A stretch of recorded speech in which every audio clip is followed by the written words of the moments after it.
Olá, hoje a gente vai mergulhar fundo no capítulo 3 do livro bíblico de Joel e vamos fazer isso olhando por 3 ângulos diferentes, sabe? Exato. Todas as fontes vêm do blog Reavivados por Sua Palavra. A gente tem um comentário pastoral, uma análise mais técnica e também uma reflexão devocional. E a nossa missão aqui é cruzar essas leituras para entender a mensagem de Joel sobre juízo, sobre conflito e, no fim, sobre a promessa de restauração. E olha, o ponto de partida de uma das fontes é um paradoxo que, nossa, é muito atual. Qual seria? Apesar da gente viver numa era com acesso, sem precedentes a recursos teológicos, vídeos, artigos, tudo. Sim, informação não falta. Pois é, mas o conhecimento bíblico e a prática da fé parecem, ironicamente, cada vez mais superficiais. Puxa, aqui, ponto interessante para começar. Então tá, o nosso roteiro hoje vai ser entender essa suposta superficialidade, depois a gente mergulha nos símbolos e profecias do texto mesmo, e por fim explora o que uma das fontes chama de convocação para uma guerra santa espiritual. Isso. Então, essa primeira fonte do pastor Eber, Totti Armi, ele até dá um nome para isso, né? Analfabetismo bíblico em meio à abundância. É uma expressão forte. É muito forte. E o que ele diz que causa isso? Bom, ele aponta para 4 fatores principais que, meio que se conectam. O primeiro é a pura sobrecarga de informação. Ah, sim. É tanto conteúdo disponível que o consumo vira tipo um fast food, sabe? É rápido, superficial, não dá tempo de digerir, de refletir e, o mais importante, de aplicar na vida. Isso me lembra muito o jeito que a gente consome notícias hoje, né? A gente lê a manchete, talvez o primeiro parágrafo e já pula para o próximo item no feed. Exatamente. Sem realmente absorver. Parece que essa mesma lógica está sendo aplicada à fé. A gente vê um vídeo de 10 minutos e acha que já se aprofundou no tema. É exatamente essa analogia. E essa mentalidade leva direto para o segundo fator, que é ainda mais profundo. Tratar a fé como um produto de consumo. Como assim? A fonte descreve uma tendência de se aproximar da religião para satisfazer desejos imediatos, buscar conforto, prosperidade, soluções rápidas. É uma lógica de mercado, sabe? Sei. E isso vai totalmente na contramão da ideia de um compromisso que transforma, que muitas vezes exige renúncia, sacrifício. É a fé como se fosse um serviço de streaming. Você escolhe o que te agrada, consome, e se não gostar, cancela e procura outra coisa. Perfeito. O que nos leva ao terceiro ponto, que me parece uma crítica mais interna, né? Para as próprias igrejas. Sim, é uma autocrítica. O autor aponta para programas de igreja que, na visão dele, podem se tornar superficiais. Ele menciona, por exemplo, a prioridade dada a grandes eventos, tipo um louvorzão, em detrimento do que ele vê como o centro, o estudo sistemático aprofundado da Bíblia. A preocupação é a experiência emocional do momento substituir a construção de um alicerce sólido de conhecimento. Claro. Imagino que a crítica não seja contra o louvor em si, mas sobre o equilíbrio, né? Garantir que a emoção venha junto com a instrução, para a fé ter raiz. Precisamente.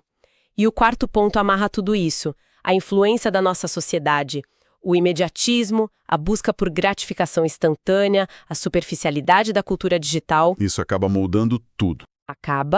A fonte argumenta que essa cultura mina a paciência e a dedicação, que são essenciais para um crescimento espiritual de verdade, mais duradouro. Certo. Então esse é o diagnóstico, mas a fonte não fica só no problema. Usando Joel 3 como um antídoto, qual seria o caminho para sair disso? A proposta é um caminho de reavivamento em 3 etapas. A primeira é simples, mas é a base de tudo. Reconhecer a situação. A honestidade, né? Exato. Assim como Joel chama as nações para um acerto de contas, o primeiro passo seria um chamado honesto ao arrependimento, a reflexão sobre a própria condição. É se olhar no espelho e admitir o problema. Ok, um diagnóstico honesto. E depois de reconhecer? O segundo passo é retornar à dependência de Deus. E aqui a fonte faz uma leitura bem interessante da convocação de Joel para a guerra. Certo. Não é vista como um chamado à violência, mas como um chamado para os fiéis abandonarem a autossuficiência e voltarem a depender de Deus para vencer. É um chamado para tomar uma posição clara, sem indecisão. Porque a mensagem é: o Senhor logo vem. E a terceira etapa, a parte prática para consolidar essa mudança. Exato. É reviver a espiritualidade bíblica na prática. O futuro de bênçãos que Joel promete no final não é um passe livre, sabe? É para quem se submete a Deus. Entendi. E isso exigiria um investimento real em discipulado sério, em encontros de adoração que fortaleçam o conhecimento e numa educação teológica que seja acessível e profunda para todo mundo, não só para especialistas. Essa ideia de uma espiritualidade mais robusta, mais bíblica, é o gancho perfeito para a nossa segunda fonte. Sim. Se o problema é o analfabetismo bíblico, a solução passa por aprender a ler o texto com mais atenção. E é isso que os comentários selecionados fazem. Vamos começar com uma imagem famosa do capítulo, o Vale de Josafá. Afinal, que lugar é esse? O fascinante aqui é que o poder está todo no simbolismo. O nome Josafá, em hebraico, significa literalmente "o Senhor julga". Ah, então o nome já é a função. Exatamente. Portanto, o Vale de Josafá não é um lugar geográfico específico que a gente acha no mapa. É um nome simbólico para o palco do juízo final de Deus. Representa o momento e o lugar onde o julgamento divino acontece. E aqui a coisa fica ainda mais interessante. A fonte explica que a aplicação dessa profecia é condicional. Como é que funciona isso? Essa é uma camada de interpretação teológica bem importante. A análise sugere que se a nação de Israel lá atrás tivesse sido fiel ao plano original de Deus, a profecia teria um cumprimento muito mais literal. Como assim literal? A ideia era que a prosperidade e a justiça de Israel iam atrair a raiva, a hostilidade das nações pagãs. Elas se uniriam para atacar Jerusalém e aí Deus interveria de forma espetacular para proteger seu povo. Esse evento seria o julgamento.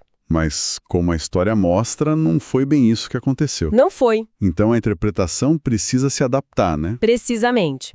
Como essa condição de fidelidade total não se cumpriu, a fonte argumenta que o cumprimento da profecia se transfere, em princípio, para a igreja, que aqui a teologia chama de Israel espiritual. Certo. O grande conflito que o Joel descreve é, então, reinterpretado. Ele passa a simbolizar a tentativa final de Satanás de destruir o povo de Deus nos últimos tempos. Viram uma batalha mais espiritual e global. E o texto usa imagens de guerra muito fortes para descrever essa mobilização, né? A mais famosa é a de transformar rélias de arado em espadas. Sim, e essa é uma inversão de outra profecia famosa, de Isaías e Miqueias, que falam de um tempo de paz onde as espadas virariam arados. É o contrário. Joel inverte a imagem para simbolizar a mobilização total para a guerra. É uma metáfora poderosa de que todos os recursos da sociedade, economia e indústria são convertidos para um único propósito, a guerra. Nossa. E o julgamento em si é descrito com duas figuras do campo, a colheita dos grãos e a pisagem das uvas no lagar. Ambas são metáforas clássicas para a execução do juízo divino. Eu quero parar um pouco aqui, porque a gente chegou no Vale da Decisão. Essa é uma expressão que todo mundo já ouviu, né? Geralmente usada para um momento crucial de escolha na vida de alguém. Mas essa fonte parece virar essa ideia de cabeça para baixo. Você tocou no ponto central. Essa é talvez uma das passagens mais mal interpretadas do Antigo Testamento. É mesmo? Sim. A interpretação popular é que o Vale da Decisão é a última chance da humanidade, um lugar onde as pessoas se reúnem para fazer sua escolha final entre o bem e o mal. A fonte é categórica. Isso está incorreto. Peraí, então a decisão não é nossa? Não. A decisão mencionada não é das pessoas que estão sendo julgadas. Refere-se à decisão de Deus como juiz. Uau! Isso muda completamente a cena. Então não é um momento de deliberação, mas de sentença. Exatamente. O destino dos povos ali reunidos já está decidido, com base nas suas ações. O que acontece no vale é a execução dessa sentença divina. É o dia do Senhor no seu aspecto final. A hora da decisão humana já passou. Essa distinção entre a decisão de Deus e a escolha humana nos leva perfeitamente para a terceira fonte. Se o julgamento é certo, o que isso significa para a gente hoje? A reflexão de Rosana Barros oferece essa visão mais pessoal, e ela começa de um jeito bem interessante, com um sonho sobre um acampamento de guerra. Sim, ela usa o sonho como uma ponte para interpretar a convocação para a guerra de uma forma totalmente espiritual. Para ela, não se trata de um conflito literal, com exércitos e armas. É uma guerra santa, espiritual. Exato.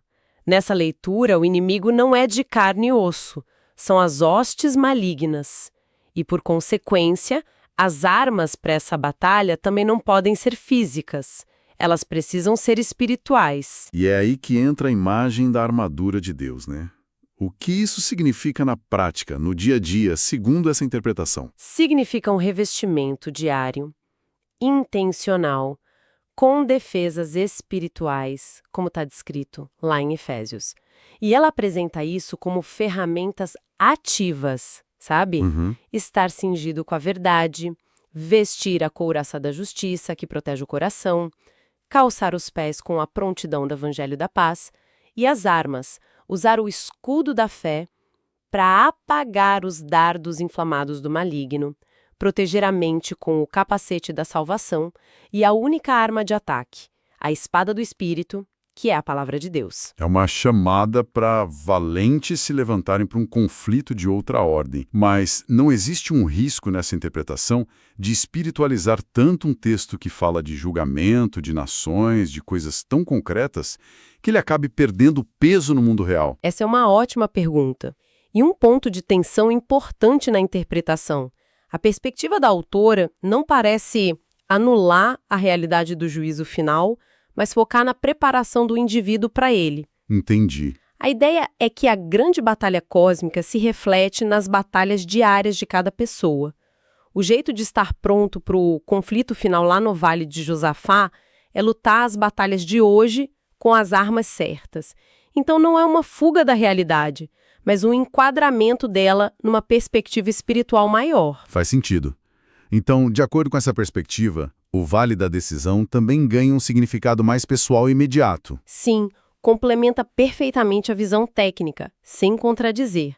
Se o vale é onde a decisão de Deus é executada, ele também representa um momento final em que os destinos, moldados pelas escolhas de uma vida inteira, são selados para sempre. O ponto de não retorno. Exato. Ela até cita o livro do Apocalipse. Continue o injusto fazendo injustiça, e o justo continue na prática da justiça. É quando o caráter se torna permanente. Então, juntando todas as peças, a gente fez uma jornada bem completa. Começamos com o diagnóstico super atual da superficialidade espiritual, passamos por uma análise que decodificou os símbolos do juízo e terminamos com uma convocação muito pessoal para ação numa batalha espiritual diária. Exato. As três fontes se encaixam de um jeito muito interessante. Heber Toth-Armin nos dá o porquê um problema contemporâneo que precisa de resposta. Os comentários selecionados oferecem o quê, a base para interpretar o texto, o significado dos símbolos. E a Rosana Barros apresenta o e agora, a aplicação pessoal. E o que é notável é que, apesar de toda essa linguagem de guerra, de julgamento, que permeia o capítulo, ele não termina em destruição, né? Tem uma virada no final. Sim, e esse é o fio condutor que amarra toda a narrativa bíblica. Após a descrição do juízo, a promessa final em Joel 3 é de restauração, de cura, de abundância. É uma nota de esperança? Total.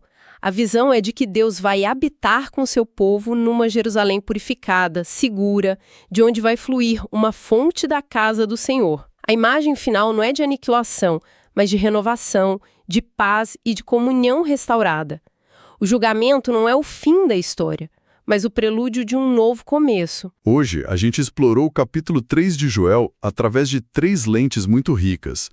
Um alerta contra a fé superficial, um mergulho nos seus símbolos proféticos e uma convocação para a ação espiritual. O que é fascinante aqui é ver como um texto escrito há mais de 2000 anos é lido para dialogar diretamente com os desafios do século XXI. É verdade. Desde a sobrecarga de informação e a cultura do consumo, até a necessidade de um compromisso espiritual que seja mais profundo, mais resiliente. E para a gente encerrar, fica uma reflexão final baseada naquela imagem poderosa que a gente discutiu. Se a transformação de relhas de arado em espadas simboliza a mobilização total de todos os recursos para um conflito. Fica a questão que essas fontes nos convidam a fazer. Qual seria o equivalente moderno de transformar as ferramentas da nossa vida diária, a nossa atenção, a nossa tecnologia, o nosso tempo, em armas para o tipo de guerra santa espiritual que a gente acabou de descrever?